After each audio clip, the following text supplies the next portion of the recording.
Hi, and welcome to GerrisCast. My name is Chris Abraham, And I'm Dan Krueger. and this is episode 1. We're going to be calling it Brand Promotion PR.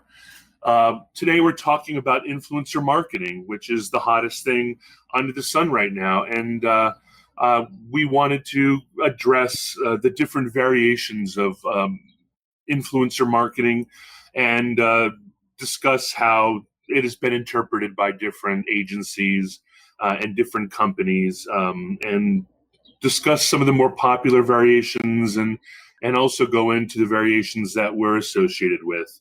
My name's Chris Abraham, and Dan Krueger is my partner at Gerris Corp.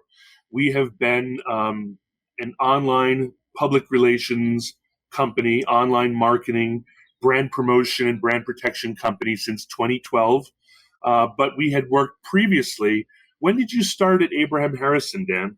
I believe it was 2008, 2007 or 8. So we've been working together for quite a few years now, over a decade, doing influencer marketing, among other things, many other things. But when I found Dan, it was really cool. He was doing some really cool stuff. He does a lot of cool stuff, and in fact, half the stuff that he's expert in, we don't even use enough of. But he was working for a service agency that worked with Second Life. Would you Yep. share a little bit about that?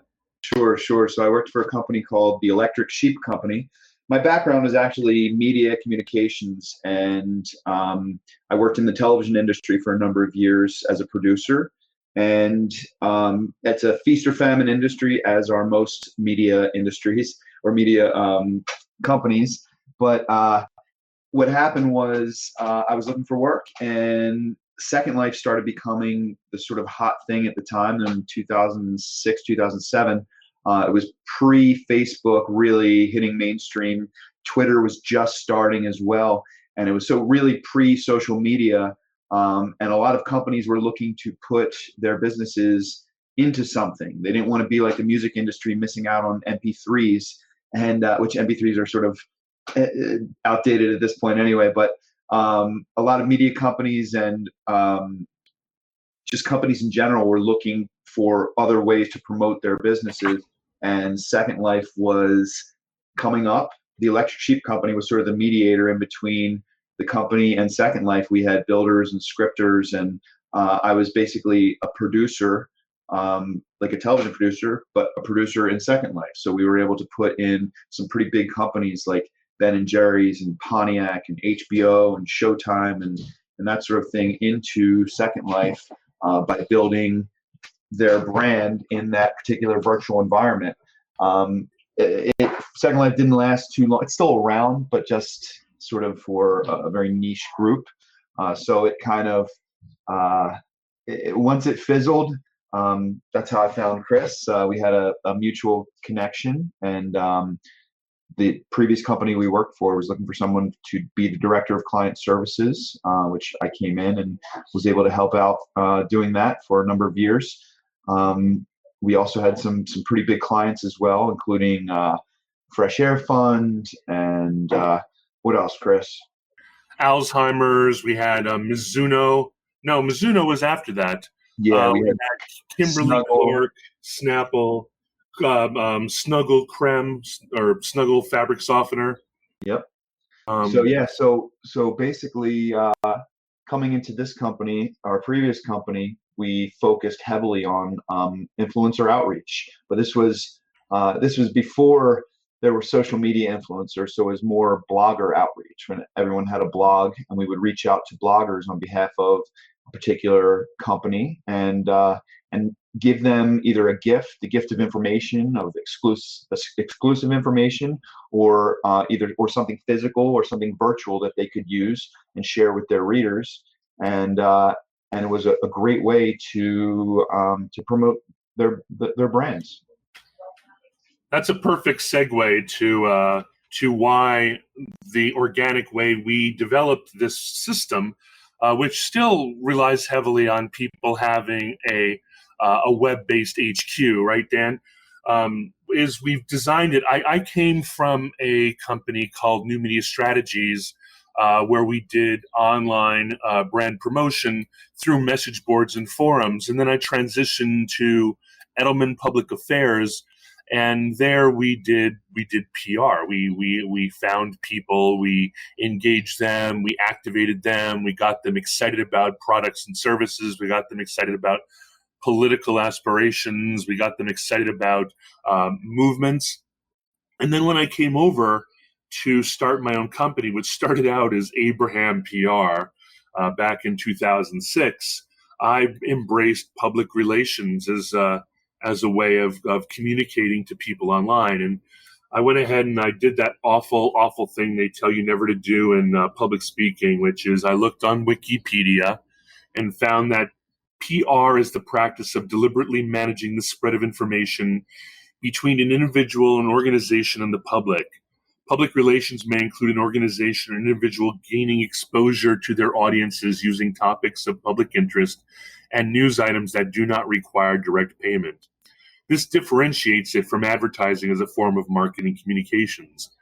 And we'll talk about that in a second, because that's sort of where blogger outreach, which has become influencer marketing, has gone.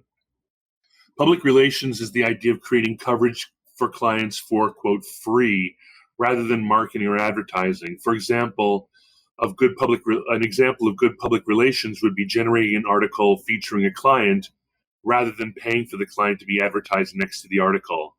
The aim of public relations is to inform the public, prospective customers, investors, partners, employees, and other stakeholders, and ultimately persuade them to maintain a positive or favorable view about the organization, its leadership, products, or political decisions. In marketing, brand promotion refers to any type of marketing communication used to inform or persuade target audiences of the relative merit of a product, service, brand, or issue. The aim of promotion is to increase awareness, create interest, generate sales, or create brand loyalty. Like, this basically defines the heart and soul of Gerris Corp and Abraham Harrison before it, because we really believe that you can't use influencer marketing to sell widgets. You really need to have targeting right. You really have to find the right people. You have to make the right connections. You have to be attentive. You have to be loving. You have to create an amazing message model. Dan is an actual gifted genius on that. And then you have to be persistent and stick with them and be a brand friend, if you will. And so, how have you seen influencer marketing change over the last decade, Dan? So, like I said before, starting with bloggers, and we focus on bloggers quite often. We still focus on bloggers, but really, I think influencers, obviously is like this hot media marketing term, but because there's so many different that people can be an influencer in, whether it's Instagram, Snapchat, Facebook, and Twitter, and Twitter's a huge one as well. That being an influencer is having an audience to talk to and being able to influence them to become loyal to a particular brand or try something that you've tried that you would like them to try as well. So I think blogs used to be that sort of not that you'd have to be a good writer to have a blog, right? But to be an influencer now, you don't get nice photos. You can be witty in 180 or 260 characters and develop a following that way. So it's changed quite a bit. Where it started as writers or people that would have a blog that would focus on a particular topic, it overlaps a lot more these days, I would say. Well, I guess I meant more along the lines of how has it become more advertising than public relations is what I meant. I mean, we reach out primarily using.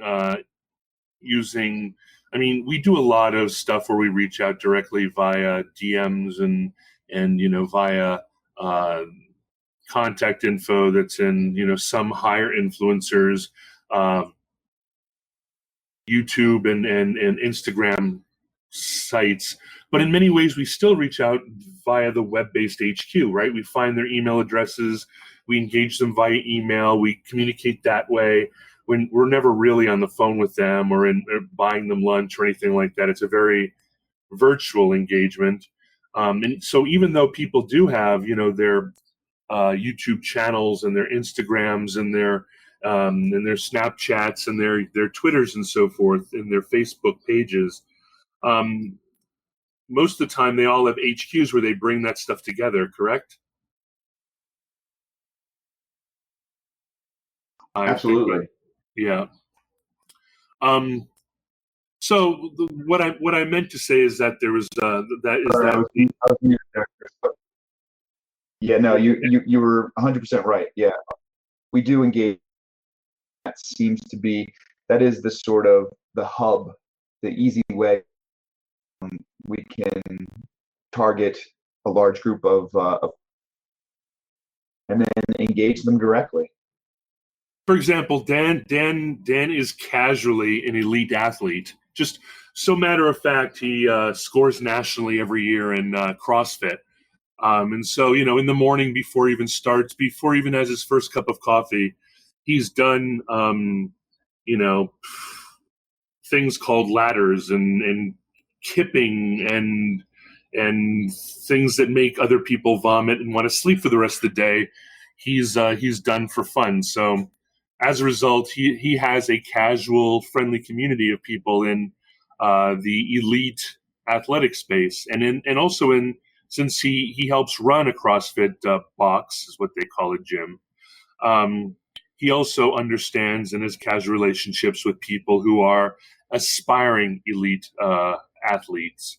And so in things like that, and in running, and in biking, and in that sort of space, we have that kind of personal relationship where we can call people we know and reach out to them that way. Same thing with me. If you want to reach an influencer who's an influencer of influencers, I generally know those people. Meta influencers, not necessarily influencers on a particular vertical, but still. Our vision is always to make sure the person falls in love with what we're promoting, and then decides that they want to share that with the people that they're working with, which requires the onus is upon us, right, Dan, to create an environment that facilitates that movement forward, so that they don't have to. You said bloggers have to really write well. Well, our job primarily has been to try to pre-masticate, which is a fancy word for having mom chew the food for you. Pre-masticate as much content as possible, so it's as close to copy and paste as. I mean, we don't endorse copying and pasting, but sometimes you just need to make it easy so that someone can write their own blog posts in as little as time as possible. It's not ghostwriting. It's sort of like being a professor's assistant, a right-hand person trying to facilitate the movement forward. It's giving them the information that our client or the business or company that we're working with is trying to get across to the masses in a easily digestible and, if relevant, copy and pastable format, whether it's images or copy or video. We would love if we're looking at bloggers or even influencers in other verticals, take that information and then write their own thoughts or conclusions on that, whatever it is that we're trying to promote. That's ideal, but in the sort of worst case scenario or even best case scenario at some points, if they just post what we give them, that's great, and that becomes it helps search engine optimization, and it's also just getting our client into seen by the eyes and followers of that particular influencer. I'm glad that you mentioned that. That was a beautiful transition too, because one of the problems with advertising-based influencer marketing is it tends to be ephemeral. if a client doesn't see immediate sales of widgets upon the first week associated with the campaign, when someone is promoting weight loss tonic or a particularly amazing copy of a pair of leggings, then because they're using things like Instagram, and they're using things like Instagram stories that disappear in 24 hours, or Facebook stories that disappear in 24 hours, Twitter and so forth. There seems to be that first bang.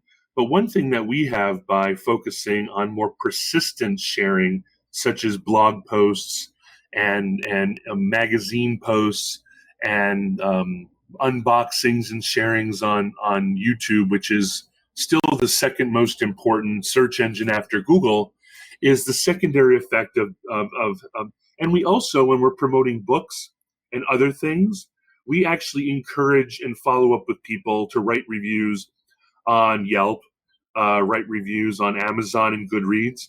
We tag them and ask them if they've had a good experience to go review on Amazon. We don't write the content. We don't tell them what to say. We just take that extra step of trying to make sure that instead of footprints on the sand that are washed over by the tide every night, that in many cases it's more like the tracks that we see persistent in stone. 100,000 years later, after the crazy wildebeest walked through permanent footprints that people can then find later. If I'm searching for best structured shoes on YouTube, running shoes, I'm hoping I find Mizuno's. Or if I'm looking for the best plant-based protein powder, I'm hoping I find TB12, Tom Brady's protein, when I do a search. And I know that works because when we did the promotion for TB12 plant protein, I get so many visitors to chrisabraham.com where I did a review of the protein. People are looking for information, and because there's not that much information out there, still, people are finding information because there's not that much organic information. People are finding the information that we, during our campaign, were able to get people to use to promote. And I know that from a fact because my site's pretty low traffic, chrisabraham.com. And most of the traffic right now and for the last 3 months has come from TB12, my review of TB12 plant-based protein. So that secondary effect that Dan mentioned, which is SEO, is hugely important. And sorry to be such a chattermouth, Dan. No, you're 100% right. And that's where we started. Just basically was reaching out to bloggers and getting reviews, posting the information that we give them, which takes us to that's another thing of how we give them that information. A lot of times we'll create a microsite, which is we used to call an SMNR, essentially, where we can direct them to that easily digestible, easily copy pastable, all the information that the client is trying to get across from the who, what, when, where, why of that particular client, so that we give that influencer the opportunity to find or use any of the information about that brand. So yeah, and that again helps with search engine optimization, because then when you search for something in that genre, whether it's plant-based protein or whatever, or running shoes, the more people that have been writing about that or posting about that, it becomes more relevant, and it helps SEO.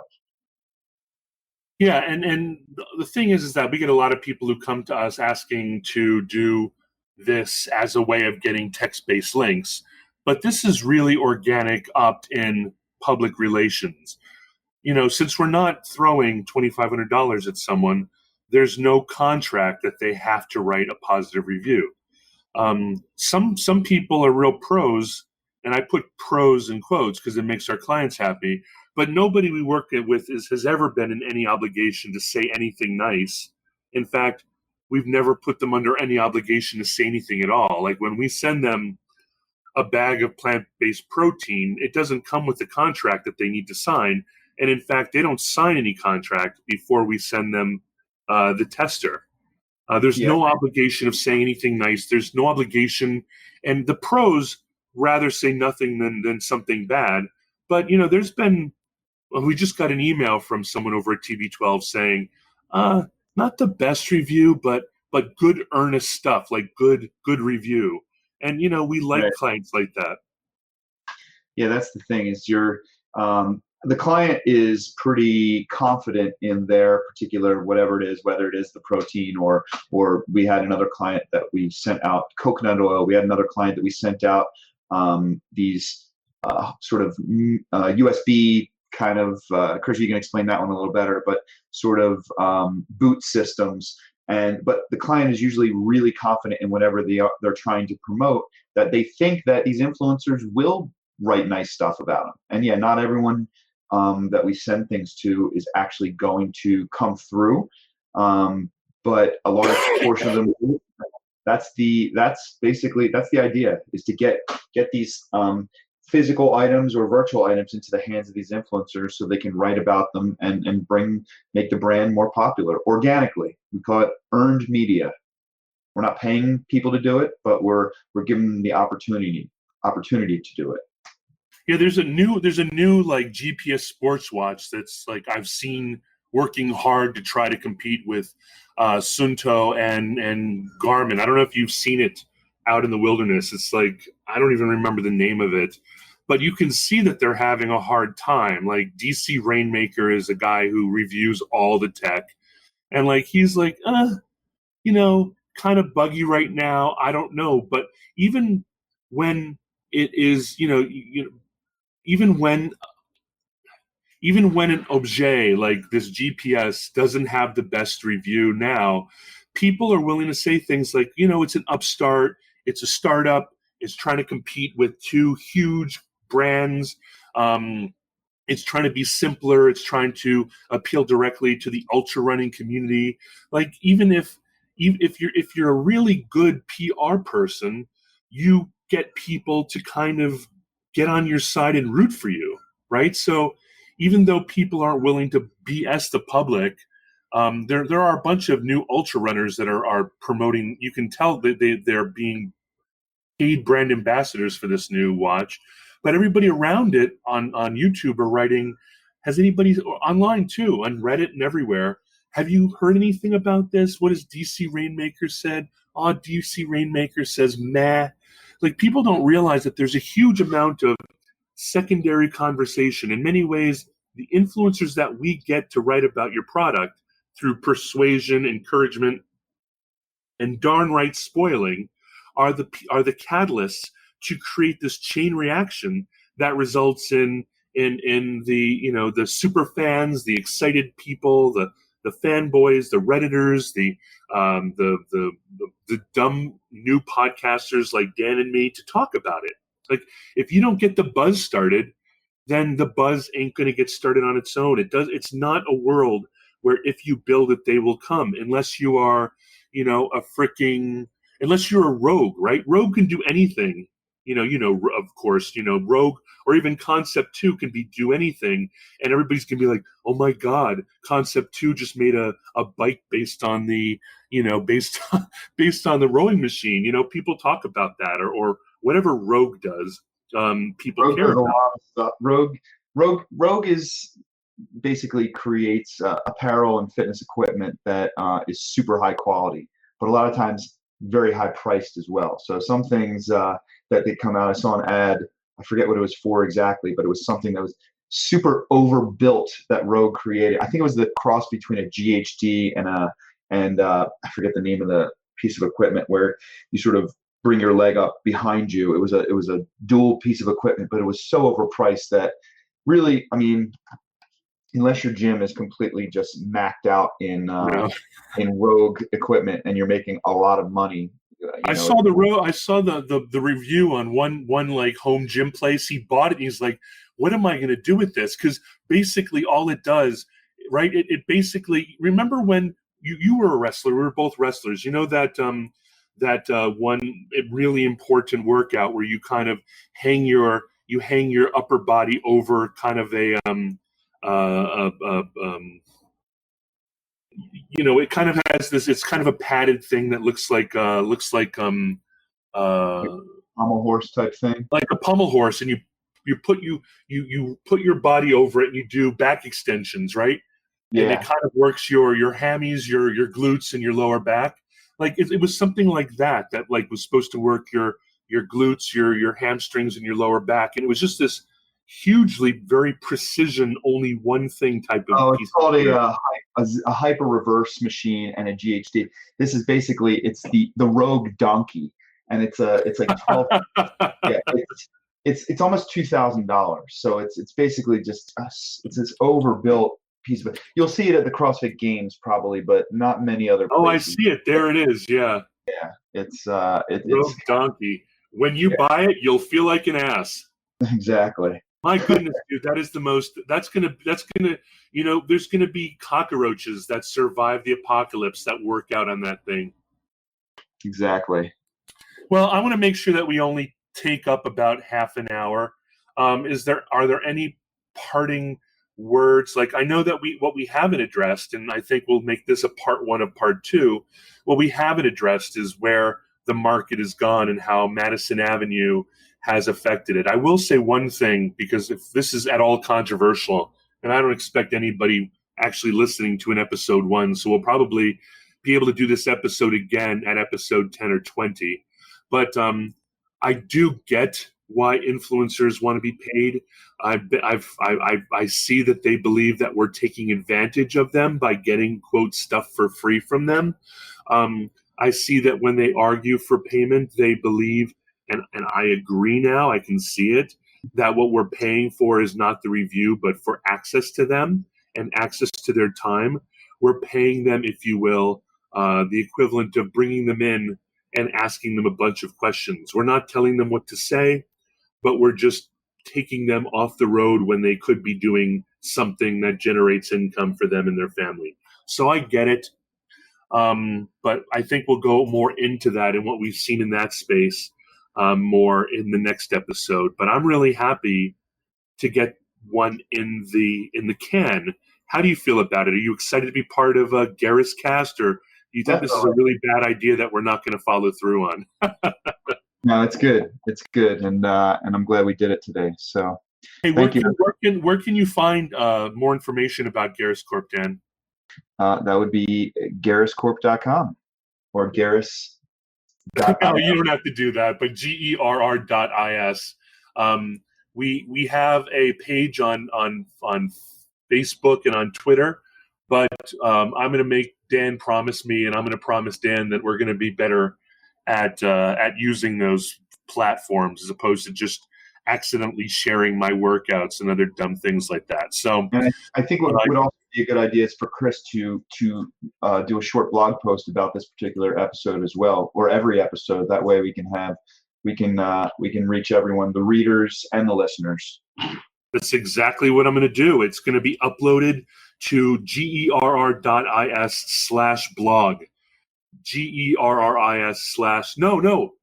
You know what? I created a separate page for this. There's a podcast and blog page. Yeah, GerrisCorp.com/podcast. Yep. And that's where it'll be, and I'll include notes. And I will. I'm excited to see this first one. I'm going to go edit it and upload it. And you have a great day. Dan is working a camp this summer. He and his family are at this destination camp helping the young bucks and the young ladies to become amazing athletes, and his daughter and son attend as well. And it's a little bit of a Shangri-La when it's not by a lake when it's not raining. Exactly. And he's suffering right now from a hole in his roof. So I'll let him go deal with that. I dare say I think he told a bunch of workers to be quiet for this episode. So on that note, thank you for coming to episode 1 of GerrisCast. We're happy to have you here. Let us know what you think in the comments. Let us know how the sound sounds. and we'll talk to you next Wednesday. We're going to be doing this every Wednesday for the rest of our entire lives until we're grayer and older. Amen. Talk to you guys soon. Thanks, Have a Gerris. great day. I'll talk to you later, and goodbye.